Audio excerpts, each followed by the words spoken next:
विश्व राजनीति में एवं एक बड़ परिवर्तन संकेत देखा मिलूँ। विगत किछि सप्ताह धरी समग्र विश्व जो संकट को नहीं चिंतार थिला ताहा हेउछि स्ट्रेट ऑफ हॉर्मुज़र सामुद्रिक अवरोध। किंतु एक अस्वस्तिकर खबर सामना को आसी। ईरान यह अवरोध को हटाइबा पई एक 2 पर्याय शांति प्रस्ताव देछि।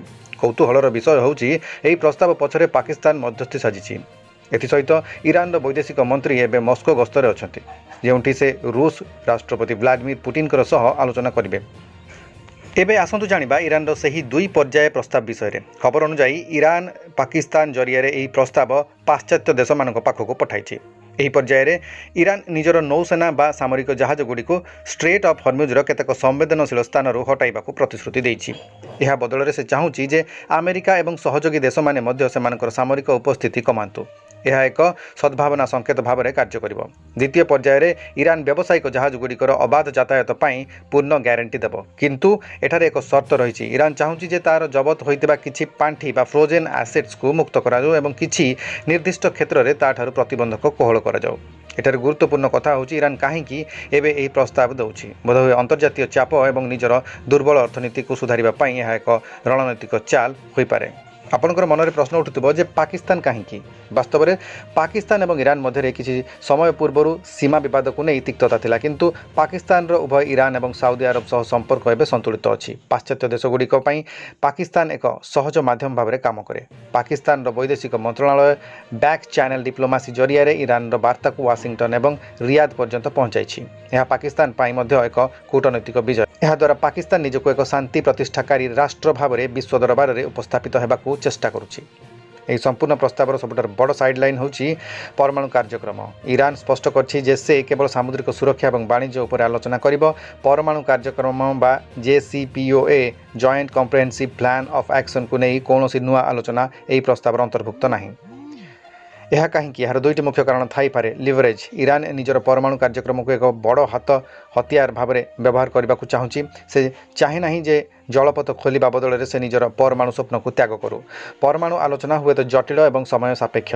ईरान एवं तुरंत निजर अर्थनीति को बचाइबा पई तैल रप्तानी और जलपथ उपर नजर हटाइबा चाहूँगी। एपटे तेहरान योजना करुवा बेले ईरान वैदेशिक मंत्री मस्को गस्तरे। पुतिन सह यह बैठक अत्यंत निर्णायक। रूस और ईरान मध्य संपर्क एवं शीर्ष में अच्छी।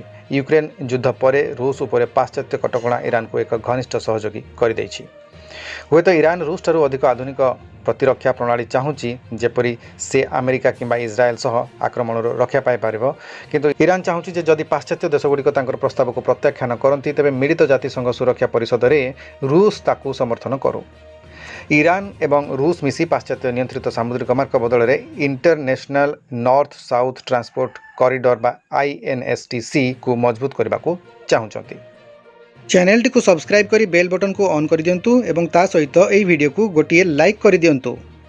उत्तर कोरियार राजधानी पेंगयांग ठारे एक विशाल युद्ध स्मारकी उद्घाटन होइछि। किंतु एही स्मारकी उत्तर कोरियार कौनसी पुराना युद्ध पाई नुहे, बरं रूस यूक्रेन युद्ध में प्राण हराइथिबा उत्तर कोरियार सैनिक मानक स्मृतिर निर्मित करा जायछि।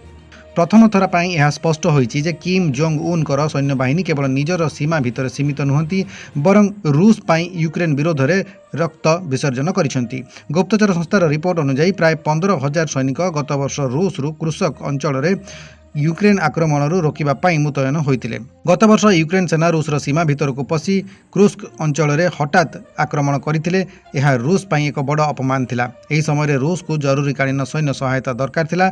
ठीक सेतिक बेले किम जोंग उन निजर सबुठारु घातक स्पेशल फोर्स सैनिक मानक रूस पठाइथिले। रिपोर्ट कहूँ जे यही 15,000 सैनिक रूसीय सैनिकंकर परी बेश बदलाई यूक्रेन विरोध में लढ़ी। अनेक सैनिक सेठारे शहीद होते। पेंगयांग रे निर्मित यह नुआ स्मारकी प्रमाण करुछि जे उत्तर कोरिया एबे भी युद्ध रे एक सक्रिय पक्ष। यह केवल अस्त्रशस्त्र जोगाणर सीमित नहीं, बरं यह एक रक्तर चुक्ति रे परिणत होइछि। यही घटना को नहीं अमेरिका और दक्षिण कोरिया अत्यंत चिंतित। दक्षिण कोरिया चेतावनी देइछि जे जदि उत्तर कोरियार सैनिक माने रूस को साहाय्य करेंगे तेबे दक्षिण कोरिया मध्य सीधा सड़क यूक्रेन को मारात्मक अस्त्रशस्त्र पठाइब। यार अर्थ होछि कोरिया द्वीपपुंज मध्य विवाद एवं यूरोप युद्ध क्षेत्र में पहुंची। जदि नाटो देशगुड़िक यह एक सीधा सड़क आह्वान भाव में ग्रहण करती तेबे यह एक बड़ धरणर आंचलिक युद्ध बा तृतीय विश्वयुद्धर रूप नहीं पारे। पेंगयांग स्मारकी उद्घाटन करी किम जोंग उन यही संकेत देइछन्ति जे से पछकु हटिबा लोक नुहंती एवं से निज सैनिकंकर बलिदान को देशप्रेमर आख्या देई लोकंकु युद्ध पाई प्रस्तुत करुछन्ति। चीन रो एआई जायंट डीपसीक निजर शक्तिशाली मॉडल गुड़िकर मूल्य रे एभली एक बड़ ह्रास करिछि जहाँ सारा विश्वर टेक कंपनी गुड़ी को चमकाई देछि। अमेरिकार ओपन एआई एवं गूगल भली कंपनी माने जो सेवा पाई बहुत टंका चार्ज करती डीपसीक याकू अति सस्तार उपलब्ध कराउछि। सर्वप्रथमे जानिबा डीपसीक कौन। यह चीन रो एक प्रमुख एआई स्टार्टअप जहाँ निजर लार्ज लैंग्वेज मॉडल्स बा एलएलएम पाई जनाशुना। यही कंपनी दाबी करिछि जे सेमानकर नुआ मॉडल डीपसीक V3 रो क्षमता ओपन एआई रो GPT-4 सह समान, किंतु एहार व्यवहार मूल्य एपीआई प्राइसिंग प्राय 90% रु 95% कम। जदि ओपन एआई कौन कार्य पाई 100 टंका नेउछि, डीपसीक सही समान काम पाई मात्र 5 रु 10 टंका चार्ज करुछि। यही हठात मूल्य ह्रास सारा विश्व में एक डिजिटल सुनामी आनी देछि। विशेषज्ञ माने यहाकू एआई गणतंत्रीकरण कहूथिबा बेले अन्य माने यहाकू बाजार दखल करिबा पाई आक्रमणात्मक नीति बोली कहउचंती। यह केवल एक व्यवसाय नुहे बरं यह एक टेक युद्ध।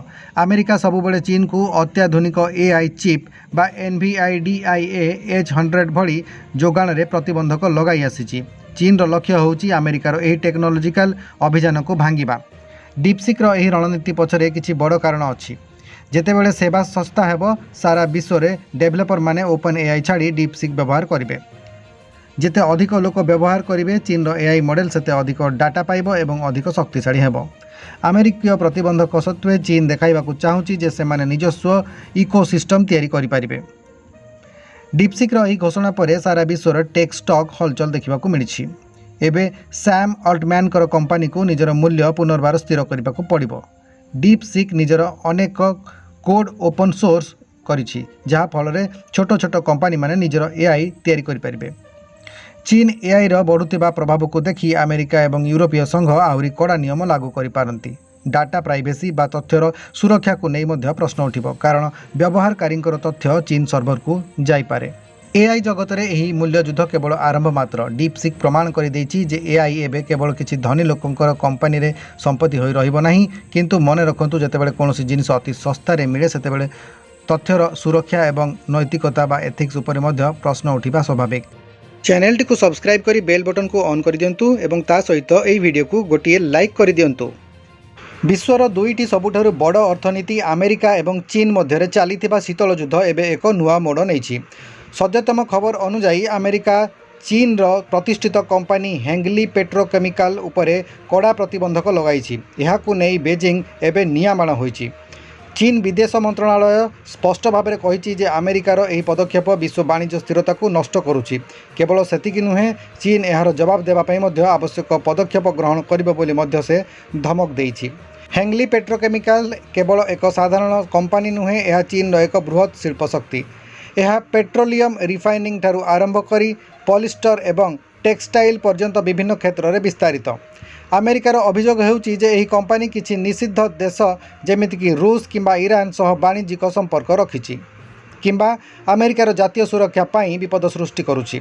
प्रतिबंधक लगाइबार अर्थ होउछि एबे ही कंपनी अमेरिकीय बैंकिंग सिस्टम व्यवहार करि परिबो नाही किंबा अमेरिकीय कंपनी गुड़िक सह कारोबार मध्य करि परिबो नाही। यह हेंगली पाई एक बड़ शक्त धक्का।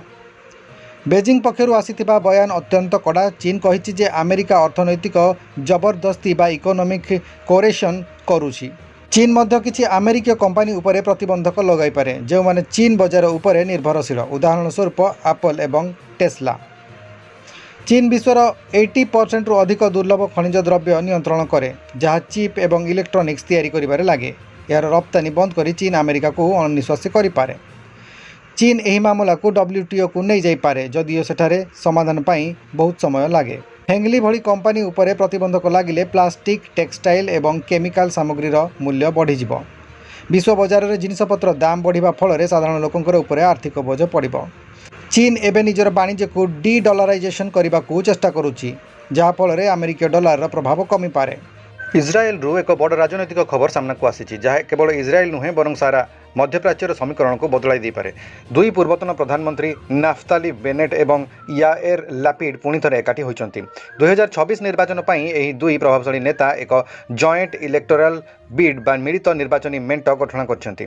सेमानकर लक्ष्य स्पष्ट, इज्राएल इतिहास सबुठारु दीर्घकालीन प्रधानमंत्री बेंजामिन नेतन्याहुंकर शासनर अंत घटाइबा। ଆପଣଙ୍କୁ ମନେ ଥିବ 2021 ମସିହାରେ ମଧ୍ୟ ଏହି ଦୁଇ ନେତା ଏକ ଅସମ୍ଭବ ମେଣ୍ଟ କରି ନେତାନ୍ୟାହୁଙ୍କୁ କ୍ଷମତାରୁ ହଟାଇଥିଲେ। ସେତେବେଳେ ସେମାନଙ୍କର ମେଣ୍ଟର ବାମପନ୍ଥୀ ଏବଂ ଦକ୍ଷିଣପନ୍ଥୀ ଏବଂ ଏପରିକି ଆରବ ଦଳ ମଧ୍ୟ ସାମିଲ ଥିଲେ। ଏବେ ପୁଣି ସେହି ସମାନ ରଣନୀତି ଦୋହରାଇଛି। ନଫତାଲି ବେନେଟ୍ ହେଉଛନ୍ତି ଜଣେ ରକ୍ଷଣଶୀଳ ଦକ୍ଷିଣପନ୍ଥୀ ନେତା ଯିଏକି ଇସ୍ରାଏଲ ସେନାର ପୂର୍ବତନ କମାଣ୍ଡୋ। ଅନ୍ୟପଟେ ୟାଏର ଲେପିଡ୍ ହେଉଛନ୍ତି ଜଣେ ମଧ୍ୟପନ୍ଥୀ ଏବଂ ଜଣାଶୁଣା ସାମ୍ବାଦିକ। ଏହି ଦୁଇଟି ଭିନ୍ନ ବିଚାରଧାରାର ମିଳନ ଇସ୍ରାଏଲର ସେହି ଭୋଟରମାନଙ୍କୁ ଆକୃଷ୍ଟ କରିବ ଯେଉଁମାନେ ନେତାନ୍ୟାହୁଙ୍କର କଠୋରପନ୍ଥୀ ନୀତି ଓ ଦେଶ ଭିତରେ ଚାଲିଥିବା ନ୍ୟାୟିକ ବିବାଦକୁ କ୍ଳାନ୍ତ ହୋଇପଡ଼ିଲେଣି।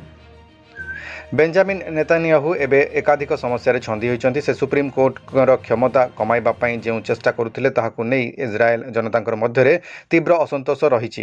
ଅକ୍ଟୋବର 7 ଆକ୍ରମଣ ଏବଂ ତା ପରଠାରୁ ଚାଲିଥିବା ଯୁଦ୍ଧରେ ସୁରକ୍ଷା ବ୍ୟବସ୍ଥାରେ ଥିବା ତ୍ରୁଟି ପାଇଁ ଲୋକେ ତାଙ୍କୁ ଦାୟୀ କରୁଛନ୍ତି। ଯେତେବେଳେ ବିରୋଧୀ ଦଳଗୁଡ଼ିକ ଅଲଗା ଲଢ଼ୁଛନ୍ତି ନେତାନ୍ୟାହୁଙ୍କୁ ସୁବିଧା ହେଉଥିଲା, କିନ୍ତୁ ବେନେଟ୍ ଏବଂ ଲାପିଡ୍ ଏକାଠି ହେବା ଫଳରେ ଭୋଟ ବିଭାଜନ ହେବାର ସମ୍ଭାବନା କମିଯାଇଛି। ଇସ୍ରାଏଲର ଏହି ରାଜନୈତିକ ପରିବର୍ତ୍ତନ ଉପରେ ସାରା ବିଶ୍ୱର ନଜର ରହିଛି। ଆବ୍ରାହାମ ଏକର୍ଡକୁ ଆଗକୁ ନେବା ପାଇଁ ଏକ ସ୍ଥିର ଇସ୍ରାଏଲ ସରକାର ଆବଶ୍ୟକ ଏବଂ ବେନେଟ୍ ଲାପିଡ୍ ଶାସନ ସମୟରେ ଆରବ ଦେଶଗୁଡ଼ିକ ସହ ସମ୍ପର୍କ ଅପେକ୍ଷାକୃତ ଶାନ୍ତ ରହିଥିଲା। ଯଦିଓ ଇରାନକୁ ରୋକିବା ପାଇଁ ଉଭୟ ନେତା ନେତାନ୍ୟାହୁଙ୍କର ଭଳି କଠୋର, କିନ୍ତୁ ସେମାନଙ୍କର ଶୈଳୀ ଅଲଗା। ସେମାନେ ବିଶ୍ୱ ସମୁଦାୟକୁ ସାଥିରେ ନେଇ ଚାଲିବାର ଅଧିକ ବିଶ୍ୱାସ କରନ୍ତି।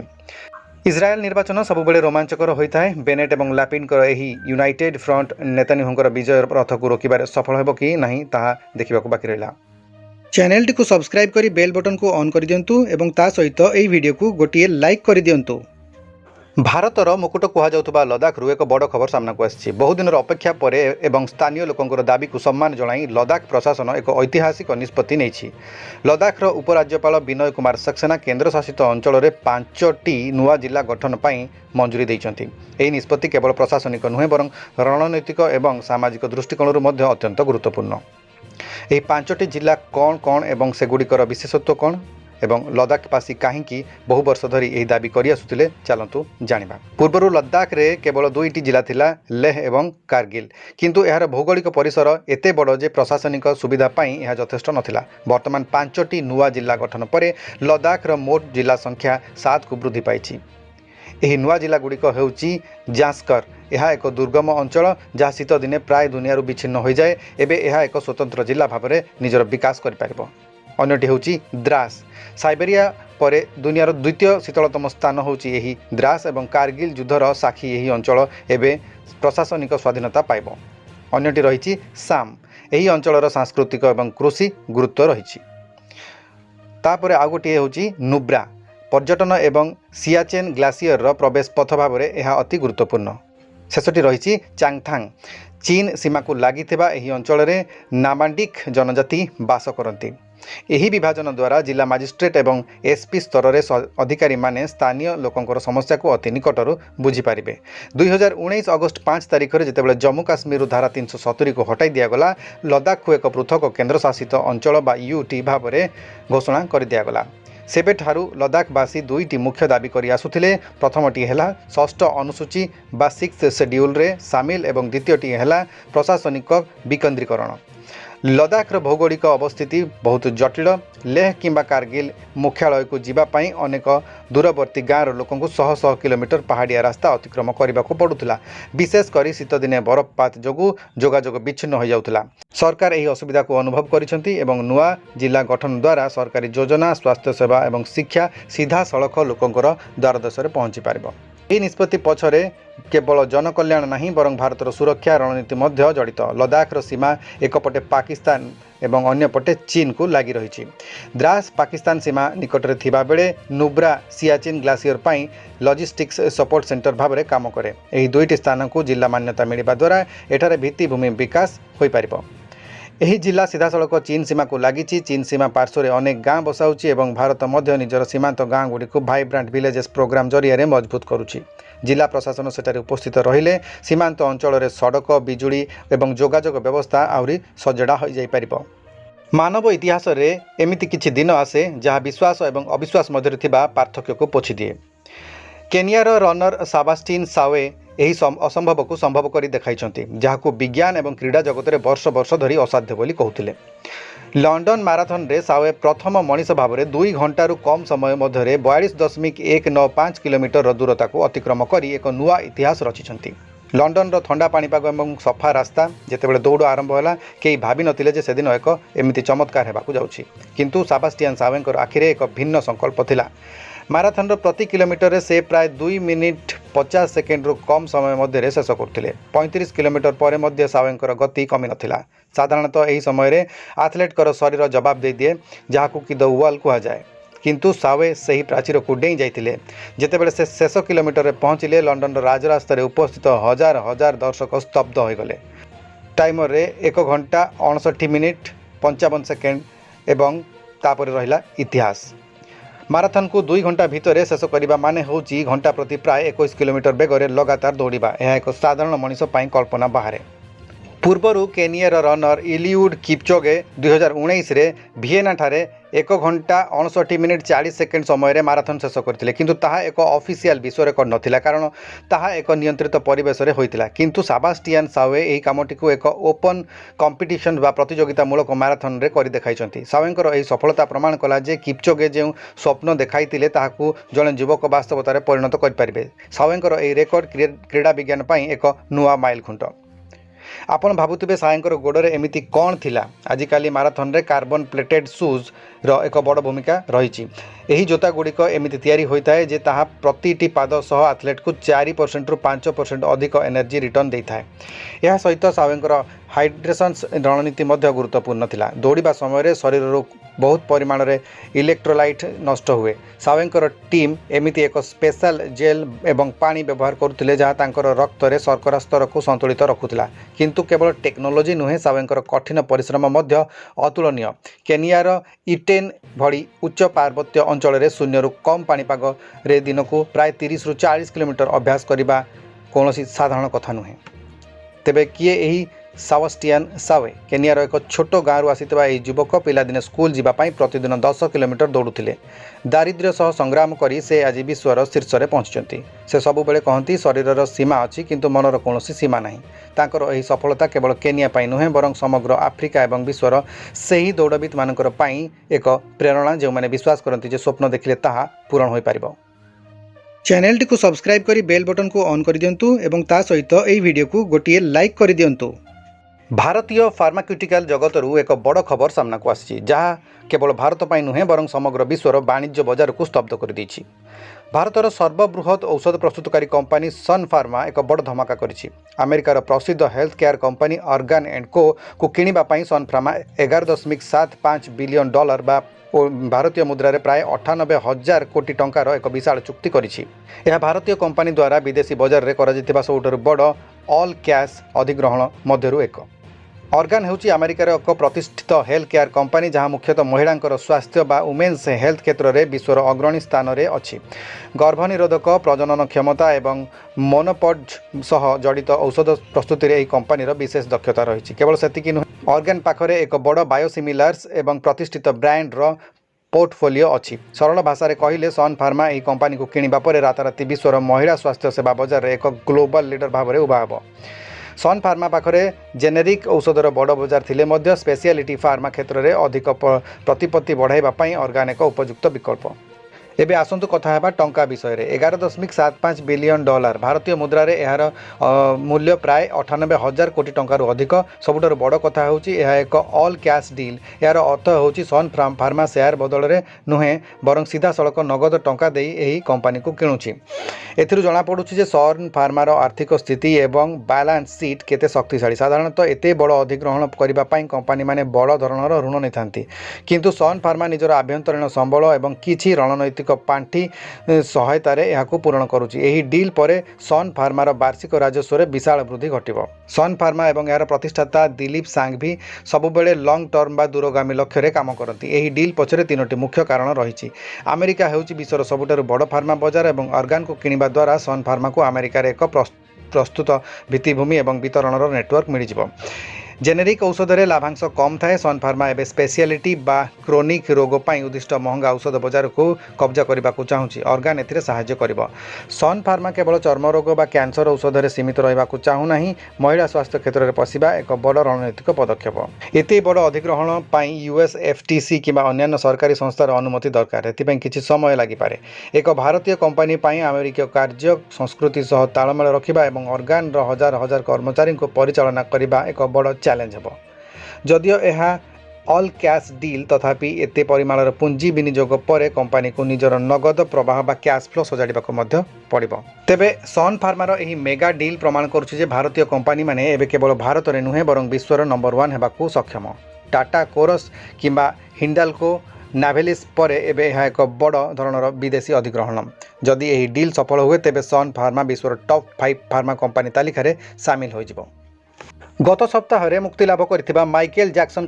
बायोपिक माइकेल बॉक्स ऑफिस रे एक बड़ धमाका करिछि मात्र 3 दिन में विश्व स्तर में $217 मिलियन व्यवसाय करी यह समस्त को चकित कर देछि किंतु एही सफलता पछरे केवल प्रशंसा नहीं बरं अनेक विवाद मध्य रही प्रथमे आसंतु नजर पकाइबा एही चलचित्रर व्यावसायिक सफलता उपरे जड़े कलाकार जीवनी पर आधारित चलचित्र पर $217 मिलियन ओपनिंग एक ऐतिहासिक घटना फ्रेडी मर्क्यूरी बोहेमियन राप्सोडी किंबा एल्विस प्रेस्लिंकर एल्विस पर यह सबुठारु बड़ संगीत बायोपिक भाव में उभा होइछि।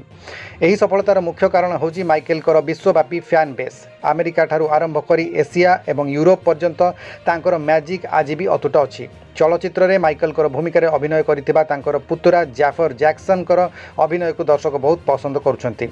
से केवल माइकेल पर देखा जाउनाहांती बरं तांकर नृत्य एवं स्वर में मध्य सही समान झलक देखा मिलुछि किंतु एठारे एक बड़ द्वंद्व देखा मिलूँ समीक्षक बा क्रिटिक्स माने यही फिल्म को मिक्स्ड रिव्यूज देइछंती अनेकंकर मतरे फिल्मटी माइकेलकर जीवनर केवल गोटे पार्श्व को देखाउछि एवं तांको जीवनर कला अध्याय को सफेई देबाकू चेष्टा करुछि। समीक्षक माने कहउछंती जे एही चलचित्र रे माइकेल जैक्सन को जड़े पीड़ित बा विक्टिम भाव चित्रण करा जायछि जहाकू दुनिया भूल बुझितिला किंतु जो माने माइकेलकर विरोध में शिशु यौन निर्यातना बा चाइल्ड अब्यूजर अभियोग आनिथिले सेमानकर कथा को फिल्म रे गुरुत्व दिया जाय नाही। अन्यपटे दर्शकों मत संपूर्ण अलग से यह एक संपूर्ण यात्रा से माइकेलकर पिलादिनर संघर्ष पितांकर कठोर शासन और तांकर असाधारण प्रतिभा को बड़ पर्दार देखि विभोर हो पड़ुछंती। फैन्सकर मतरे माइकेल जड़े कलाकार थिले एवं फिल्मटी तांकर कला को सम्मान जनाउछि। माइकेल जैक्सनकर जीवनी केवल गीत और नाचरे सीमित नथिला तांको घेरी रहितला अनेक विवाद प्रथमे तांको शरीरर रंग परिवर्तन पर प्लास्टिक सर्जरी और शेष 90 दशक आसीथिबा सही भयंकर अभियोग यही चलचित्र निर्माण समय विवाद देखा देता कारण माइकेल जैक्सनकर परिवार एवं तांकर संपत्तिर ट्रस्टी माने निजे यही फिल्म प्रयोजक थिले। यही कारणरू प्रश्न उठुछि कौन यह एक निरपेक्ष बायोपिक केतेक मानवाधिकार कर्मी एवं समीक्षक कहते जे यही फिल्म जरिया माइकेलकर भावमूर्ति को धड़ा करने को चेष्टा करा जायछि किंतु निर्देशक एंटिनो फ्यूका कहते जे से माइकेलकर जीवनर सब दिग को छुईवा चेष्टा करछंती। से केवल जड़े स्टार नुहंती बरं जड़े मनीष थिले एवं मनीषर भूल एवं जंत्रणा उभय को चलचित्र में स्थान दिया जायछि। चैनल टी को सब्सक्राइब करी बेल बटन को ऑन कर दियंतु एवं ता सहित एही वीडियो को गोटिए लाइक कर दियंतु।